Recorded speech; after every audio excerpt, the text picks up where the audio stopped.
Welcome to Linda's Corner. My name is Linda Bjork, and today we're going to be talking about learning how to trust again. I'm delighted to welcome Dr. Debi Silber. Dr. Debi is a holistic psychologist, personal development expert, best-selling author, TEDx speaker, and the founder of the Post-Betrayal Transformation Institute. She's been on Fox, CBS, and the Dr. Oz Show. You can learn more about Dr. Debi and what she offers at her website, thepbtinstitute.com, and I'll include a link in the description. Welcome, Debi. I'm so glad that you could join with me today. Thank you. Looking forward to our conversation. I am too. I love to learn new things. And I have been privileged to talk to lots of different experts on topics of things like trauma and post-trauma and how we heal from these kinds of things. But this is a new twist. I've never talked about betrayal and how that affects us. And you did this awesome PhD study on the effects of betrayal. So I'm just ready to learn. Can you tell me a little bit about your study? Can we start there? What did you learn? Sure, of course. Well, I don't think anybody studies betrayal say, oh, that's a good topic. No, you study because you have to. So it's actually my 30th year in business, and as life would change, so in business. So I started in health and then mindset and then personal development. And then I had a really painful betrayal from my family, thought I did everything I needed to do to heal. And then it happened a few years later. This time it was my husband. Anybody who's been through it, you're shocked, you're blindsided, you're devastated. Life as you've known it is no longer. So I looked at the two experiences thinking, well, what's similar to these two? Of course, me, what else? And I realized, boundaries were always getting crossed. I never took my needs seriously. And I'm a big believer in, if nothing changes, nothing changes. So here I was, 4 kids, 6 dogs, a thriving business. And I said, that's it, I'm going back for a PhD. And it was in transpersonal psychology, the psychology of transformation and human potential, because I was changing so much, I didn't quite understand it. He was on his own, wasn't ready to look at that. And then it was time to do a study. So I studied betrayal. What holds us back? What helps us heal? And what happens to us physically, mentally, and emotionally when the people closest to us lie, cheat, and deceive. And that study led to 3 groundbreaking discoveries, which changed my health, my family, my work, my life. Can we talk about those then? Let's learn from your study. Yeah, sure. So the first discovery was originally I was studying betrayal and post-traumatic growth. And for those who aren't familiar, post-traumatic growth is if you can imagine an upside of trauma, how that trauma, death of a loved one, disease, natural disaster, whatever it is, leaves you with a new awareness, insight, perspective you didn't have. But I had been through death of a loved one and I'd been through disease. And I was like, no, betrayal feels very different.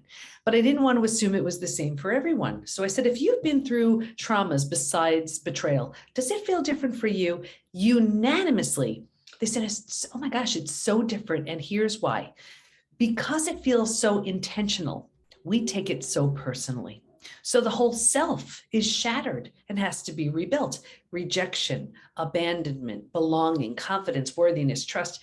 Those aren't all demolished, let's say when you lose someone you love, right? But with betrayal, that's what happens, a complete shattering of the self. So it didn't quite qualify as post-traumatic growth. It's like, yes, you need to rebuild your life, but you also need to rebuild yourself. So I coined a new term, post-betrayal transformation, which is the complete and total rebuild of your life and yourself after an experience with betrayal. That was the first discovery. Wow. Okay. So I'm looking forward. Do we want to go to the others or do we want to keep going on this one until No, I'm happy to get to the next one. Okay. Yes. Go ahead. Sure. So the second discovery was that there's actually this collection of symptoms, physical, mental, and emotional, so common to betrayal. It's now known as post-betrayal syndrome. And we've had, I don't know, about 60,000 people take our post-betrayal syndrome quiz on our site to see to what extent they're struggling. And a few things about that. The first thing is we've all been taught time heals all wounds. Well, I have the proof when it comes to betrayal, that's not true. There's a question that says, is there anything else you'd like to share? And people write things like, my betrayal happened 35 years ago, I'm unwilling to trust. My betrayal happened 40 years ago. I can feel the hate. My betrayal happened 15 years ago. Feels like it happened yesterday. So we know that when it comes to betrayal, it requires a very specific and very different type of protocol that you cannot count on time to do the work for you. That's the first thing. The second thing is every few months I pull the stats from the quiz just to see where people land. Would that be helpful if I shared them? Oh, yes, please. Okay. It'd be really awkward and weird if you said no. Okay, so, all right. So now imagine we have men, women, just about every country is represented, every age. So out of 60,000 plus people, 78% constantly revisit their experience. 81% feel a loss of personal power. 80% are hypervigilant. 94% deal with painful triggers. The most common physical symptoms, 71% have low energy, 68% have sleep issues, 63% have extreme fatigue, 47% have weight changes. Maybe in the beginning, you can't hold food down. Later on, you're using food for comfort. 45% have digestive issues, and that could be anything from Crohn's, IBS, diverticulitis, constipation, diarrhea, you name it. The most common mental symptoms, 78% are overwhelmed, 70% are walking around in a state of disbelief, 68% are unable to focus, 64% are in shock, 62% can't concentrate. So now imagine you can't concentrate, you're exhausted, you have a gut issue, you still have to raise your kids, you still have to work. That's not even the emotional issues. Emotionally, 88% experience extreme sadness, 83% are very angry. Very common to bounce back and forth between those two emotions. 82% feel hurt, 80% have anxiety, 79% are stressed. Just a few more. Here's why I wrote the book Trust Again. Ready? 84% have an inability to trust. Man, it's just tragic. 67% prevent themselves from forming deep relationships because they're afraid of being hurt again. 82% find it hard to move forward. 90% want to move forward, but they don't know how. Wow. Oh my gosh. So many things are going through my mind as you're giving off these statistics. And one, it starts at the very beginning, and that's that you have 60,000 participants. And this is, I know, just the very teeny tiny tip of the iceberg.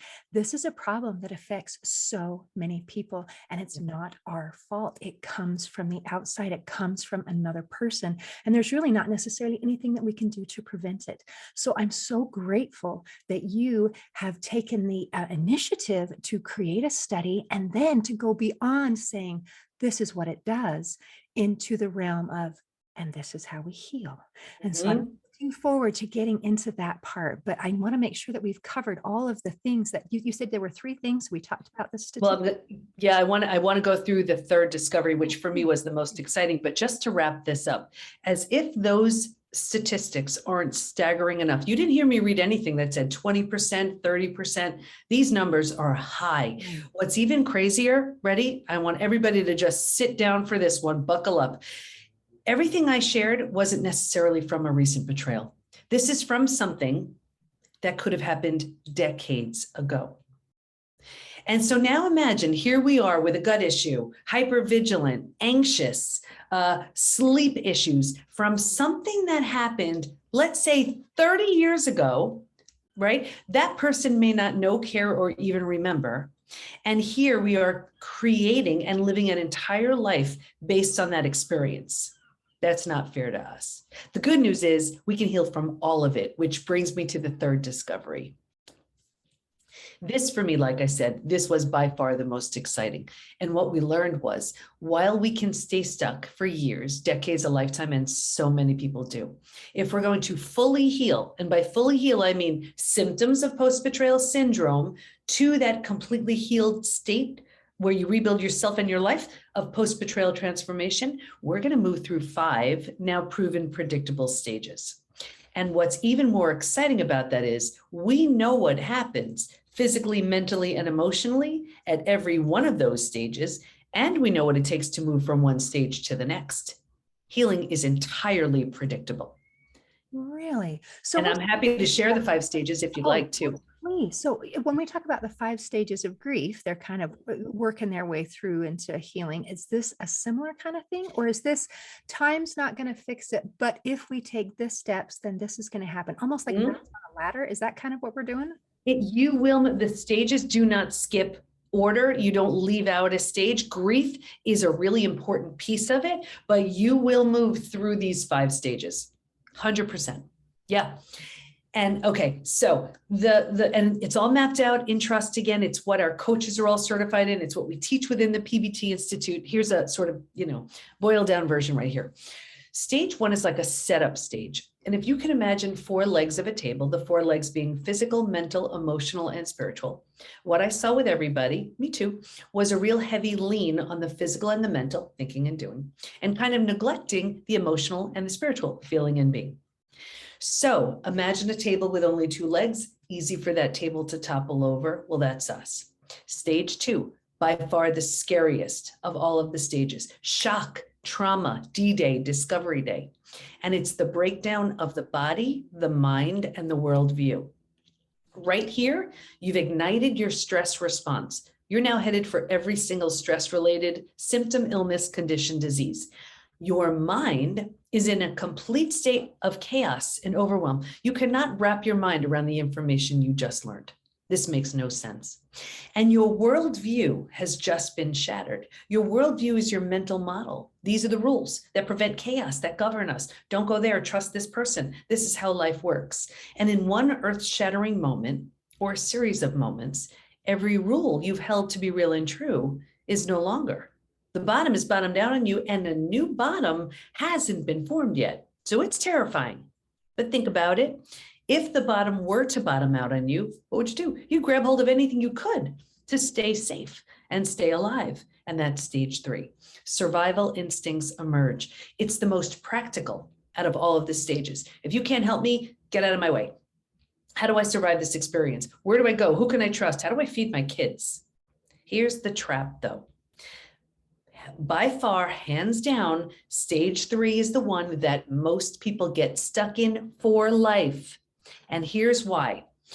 Once you've figured out how to survive your experience, because it feels so much better than the shock and trauma of where you just came from, you think it's good. You're like, okay, all right, we got this. And because we don't know there's anywhere else to go, we don't know there's a stage 4 or stage 5, transformation doesn't even begin until stage 4. But because we don't know there's anywhere else to go, we start planting roots here. We're not supposed to, but we don't know that. So we plant roots here and 4 things happen.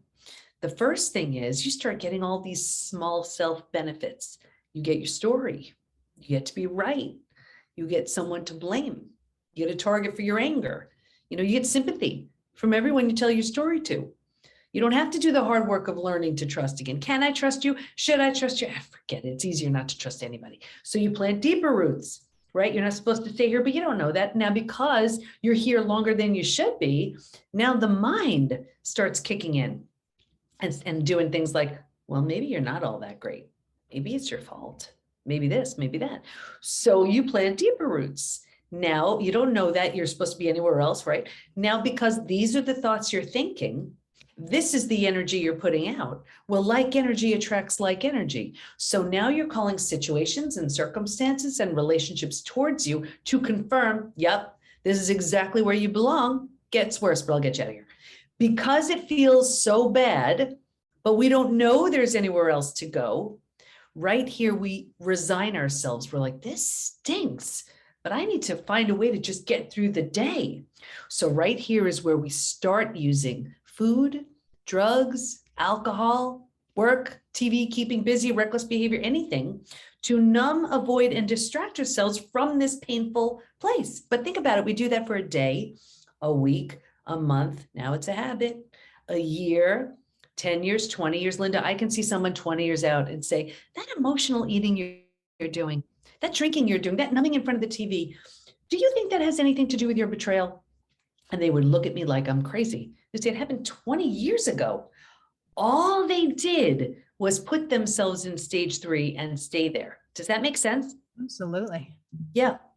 And so while trust again, it maps out the 5 stages. What I found was everyone was getting stuck in stage 3. So From Hardened to Healed, my most recent book, is just for stage 3. It's like you've been through the worst of it already. You owe it to yourself to move through the stages. And it made me crazy to think that everybody was landing and staying in stage 3. So, that's just a sort of a holding space, but by no means do you stay there. Do you want me to finish stages 4 and 5? Yes. was going to say, I can't leave everybody in stage 3. Okay. Oh, So, all right. here. Yeah. So if you're willing to let go of your story, grieve, mourn the loss, bunch of things you need to do, you move to stage 4. Stage 4 is finding and adjusting to a new normal. So here's where you acknowledge, I can't undo my experience, but I control what I do with it. Right there in that decision, you start turning down the stress response. You're not healing just yet, but at least you stop the massive damage you've been creating in stages 2 and stage 3. What's also interesting is if you, I always use this example of if you were to move, like let's say you were to move to a new house, office, condo, apartment, whatever. All your stuff isn't there. It's not quite cozy yet, but it's going to be okay. That feeling is like the feeling of stage 4. You don't really know where you're headed, but it's going to be okay. But think about it. If you were to move, you don't take everything with you. You don't take the things that don't represent who you want to be in this new space. And what I found was if your friends weren't there for you, right here, you've outgrown them and you don't take them with you. And people say to me all the time, what the heck? I've had these friends 10, 20, 30 years. Is it me? Yes, it is. You're undergoing a transformation. And if they don't rise, they don't come. You're very particular with who you spend your time with right here. Anyway, when you're making stage 4 mentally cozy and home, you move into the 5th most beautiful stage. And this is healing, rebirth, and a new worldview. The body starts to heal. Self-love, self-care, eating well, exercise. You didn't have the bandwidth for that earlier. You were surviving. Now you do. Your mind is healing. You're making new rules. You're making new boundaries based on the road you just traveled. And you have a new worldview based on everything you see so clearly now. And the 4 legs of the table, in the beginning, it was just all about the physical and the mental. By this point, we're solidly grounded because we're focused on the emotional and the spiritual too. Those are the 5 stages. Wow. Oh, I'm cheering. That was amazing. What an incredible tool. It's so helpful to be able to understand. I'm sure that 60,000 people who've responded, plus all the other people who weren't part of that study, are saying, oh my gosh, she gets me. And is this why? And as you start to realize, oh, that's why I do what I do, is so helpful. 1, you're not alone. And 2, there is hope for healing. There is a way to get through this and to change. I loved when you were talking about stage 3, where people get stuck, that part of it is that there's a benefit to staying in stage 3. And that's so important to recognize, because people, you say, well, do you want to change? Do you want to heal? They're like, well, yeah, I do. But then I don't want to change more than I want to stay the same, until we are convinced in our mind that there's something better, that we're ready to take that step. Beautiful. That was beautiful and amazing. And I love you bringing up your 2 books. It sounds like the one kind of walks you through, this is what it's like. And then the other one is more of a how-to. Is that right? They're both how-tos, but one is Trust Again, has all of the discoveries. It walks you through the 5 stages. It has my study participants in it. And I tell their stories, share their stories as well. And my personal story. And it's very experiential, but because I found so many people stuck in stage 3, From Hardened to Healed is just for stage 3. So that's for the person who's just been there. The Trust Again maps it all out for you. But if you find, oh my gosh, you know what? Yeah, I am stuck in stage 3 and I've been here for 20, 30 years, then From Hardened to Healed is the book for you. And here's the thing too. It's one of those things where you're right. It seems so obvious. Well, of course I want to heal. But that's not necessarily the case. And I'll tell you, we have so many people coming into the PBT Institute with therapy trauma. And I'm saying that because, first of all, if your therapist isn't highly skilled in betrayal, it does more harm than good, number 1. And number 2, yes, you want to share your story and you want to express it. But what I've also found is when you're just expressing your story and going over it more and more and more and more and more, coming out of it no better than the last 100 times you've been through it, what it's actually doing is solidifying your stuckness. It's like if there's ever been a glue to keep you stuck, it's getting that benefit of just the sympathy and the, ruminating and ruminating. There's a difference between ruminating and what I call marinating. You want to go over your story for the purpose of what can we do with it? but not just to go over it for the sake of going over it, because it becomes your story and it becomes so a part of you. Here's the challenge, that then you can't even imagine life without that story. That's when it's a problem. Right. And that is very interesting. It becomes your definition of self. This is who I am. I am a victim of this betrayal. And if I am not a victim of this betrayal, then who am I? Exactly. And yeah, you're right. It's a very big, and I'm a psychologist, but I'm a coach first. And I hear it all the time. And there are people who they say they want to come into our community. And I am very honest with them. It's not a place where, yes, we have the most supportive community to lift and inspire. But if you're looking to just vent and stay stuck, we are not your people. It used to be, I used to say, if you've been betrayed. Now it's if you're ready to heal from your betrayal. Wow. Very different. And what an incredible distinction that is. Although it might seem slight to some people, it makes all the difference in the world. I have friends who have participated in group therapy sessions where the intent, the purpose of the session is to express your anger, your frustration, your justification for how horribly you have been treated. And while all of those things are true, there was betrayal, there was hurt, there was all of these things. By the time the session is over, rather than having any sort of healing that took place, instead it just builds the anger, it builds the frustration, it builds everything. There is zero healing that took place. And yet, if you turn that and say, okay, what is your purpose of this? Are we trying to heal? Are we trying to move forward? Are we trying to, I think that's huge. I think if we don't have a goal and a destination in mind, we just kind of, we end up all sorts of different places. Yeah. And we need to be validated. We need to be acknowledged. Absolutely. But I'll tell you, it is crystal clear. If someone comes into the PBT Institute, they're coming in at a stage 2, stage 3, and the intention between all of our coaches, me, all of our programs, the community, is to move you to stage 5 and beyond, and then you're done. And then you graduate and you're good. That's the whole idea. It's not just to have your story. There's this point along the stages where we take what had become your life story and we turn it into this pivotal chapter of your next story. And it's really important to do that, because if anything is going to keep us stuck, it's getting so much validation from the story that we perceive that as the benefit that could ever be better than healing. Like, for example, I had a very powerful story. The most important people in my life all betrayed me. And if I told anybody, yes, I get a lot of sympathy, right? But instead, look at this story. First of all, and I just to close the loop on this, rebuilding is always a choice, whether you rebuild yourself and move on. And that's what I did with my family. It was not an option to rebuild with them. And if the situation lends itself, if you're willing, if you want to, you rebuild something entirely from the ground up new with the person who hurt you. And that's what I did with my husband. Not long ago, as two totally transformed people, we married each other again. New rings, new vows, new dress, and our 4 kids is our bridal party. So, the story now of 2 completely different people marrying each other a second time, having the PBT Institute, all of our coaches, all of our members, it's such a better story than my story of betrayal. And that's so important to recognize that there is a better story beyond, because like you said, when we're in a spot of this is, I don't think we necessarily recognize that it's a benefit, but subconsciously we do, and we don't want to stop that benefit. And so to recognize, okay, first of all, let's help us be aware that this is what's happening, and then say, there's something better over here. And that can help us make that little transition, which is huge, that we want to change more than we want to stay the same.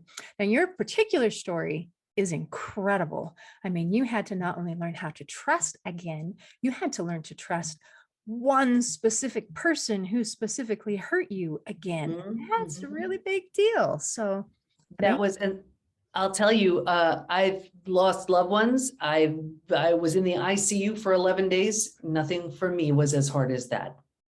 Hardest thing I've ever done.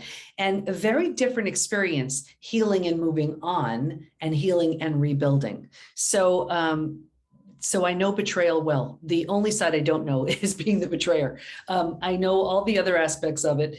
And it is a lot to move through and heal from, because this was the person who gave you that sense of safety and security. So when this is the person who shatters it, it's traumatizing. So when you have that from your family, and then you have that from your, from your husband, from your partner. But here's the thing, what I will share, repeat betrayals are a clear sign of an unhealed betrayal.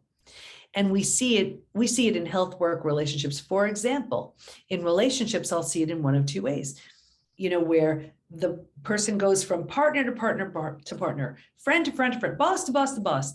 And the faces change, but it's the same experience. And they say, is it me? Yes, it is. Not in that it's your fault, in that it's your opportunity. There is a profound lesson waiting to be learned. And until and unless you do, you will have opportunities in the form of people to teach you. So in my instance, right here, it was my family. Then a couple of years later, it was my husband. And when I said, that's it, got him out of the house, that was the deal breaker. Got him out of the house. And I'm like, okay, I'm going back for this PhD. Now, for me, I had never done anything for myself. It was always about everyone else and the kids and work, and never. So for me to take such a bold stance, I mean, I'm talking, I didn't know how I was going to pay for it. I didn't know how I was going to do it. But because it was so dramatic for me, it changed the entire course of my life. That's what people are so afraid of, I see. They're so afraid of that death and destruction of the old. That's the only way you birth the new, whether it's that new you or that new collective you. Wow. So many things to think about. That is epic. So would you mind giving us just a couple of tips on how to trust again? Are there some things that I can do to be able to help me to take that first step of not just assuming everybody is going to screw me over? Yeah, absolutely. And trust is so foundational. So it's a lot to rebuild. People ask me all the time, can trust be repaired? I say no. Can it be rebuilt? Yeah, but it's going to take a lot. I look at trust like a brick wall. Every opportunity someone has to show that they're trustworthy represents one brick in that brick wall. The only way I know of a brick wall being built is brick by brick by brick. It takes a long time. So now imagine the very person who built the brick wall shatters the whole thing.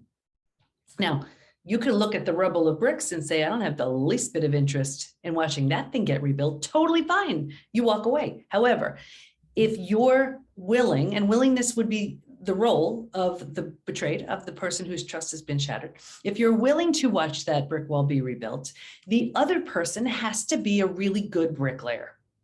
And it goes up the same way it went up the first time, brick by brick by brick. Every opportunity, they have to show that they're trustworthy, one brick in that brick wall. But here's what I see. I see that person building that brick wall. That's the one who shatters it. The person who's been betrayed and trust has been shattered, right? They're looking and kind of waiting. They see that the person who shattered the brick wall doesn't really have much of an interest in building it. And they're like, fine, I'll build it.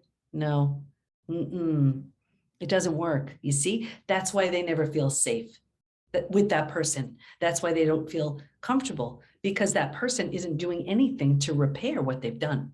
Does that make sense?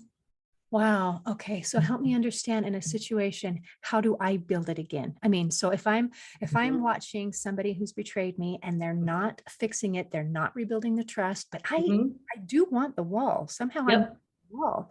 So I am building it. So what am I doing to build it? Yes. So what you are learning in that example is that person isn't willing. So you know what you're working with. Be really clear on who that is. Then, and I actually have it mapped out also in trust again. It's a 4-part trust rebuilding process, and I'll share it with you here.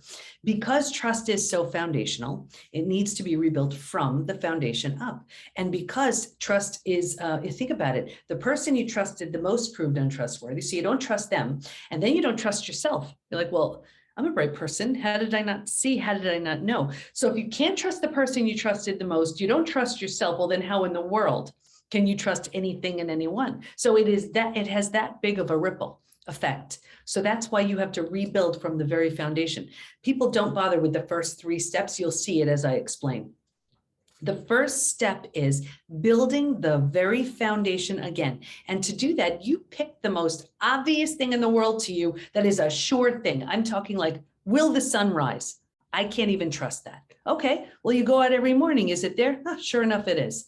Then you go through your day. Can I trust it? Not sure? Check again. Until you can trust in the sun rising or whatever it is for you that is so obvious, you keep checking until you do, because that's going to be the new foundation upon which you stand. Once you have that, you go to the next level. The next level is learning to trust your gut and your wise inner guide. We override it. We get that gut feeling and we talk ourselves out of it. So we have to learn to trust in that feeling. Well, how do you do that? You get to choose something that represents truth and trust for you. Your dog wagging his or her tail, two babies giggling, whatever it is, right? What does that feel like in your body? What's the texture? What's the color? What's the expression? It's very different for everybody. So what does that feel like for you?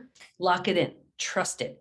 Now bring up that picture of D-Day, Discovery Day, of when someone was lying to you. What did it feel like? Was there a color? Was there a texture? Did you feel closed, tight, constricted? Get a felt sense for what that felt like.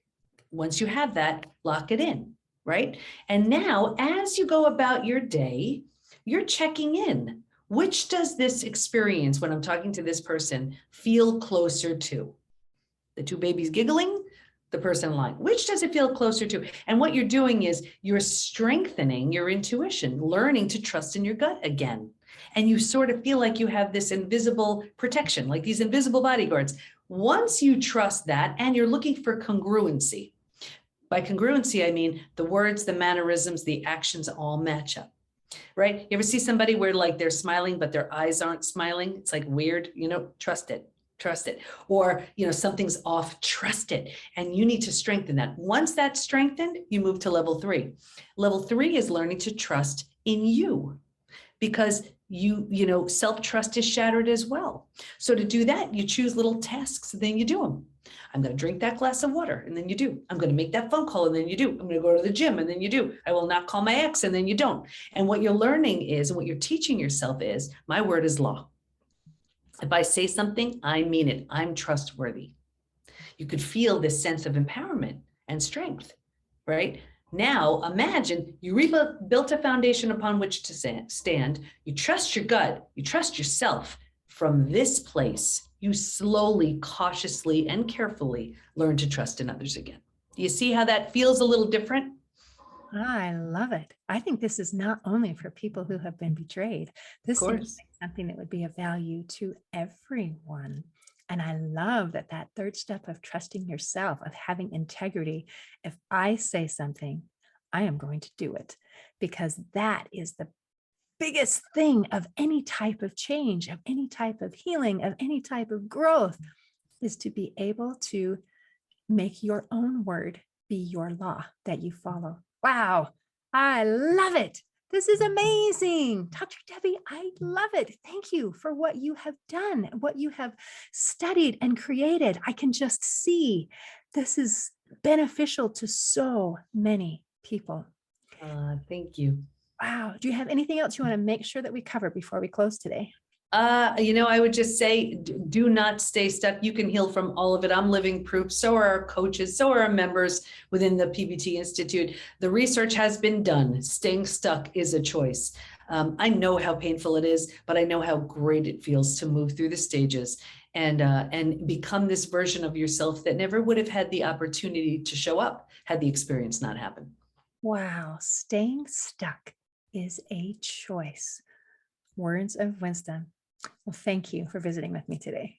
Thank you. And if anybody wants to see what stage they're at, they could just take the Healed or Hardened quiz or the Post-Betrayal Syndrome quiz at thepbtinstitute.com. Excellent. In closing, I'd like to share a quote by Horatio Jones. He said, instead of saying, I'm damaged, I'm broken, I have trust issues, say, I'm healing. I'm rediscovering myself. I'm starting over.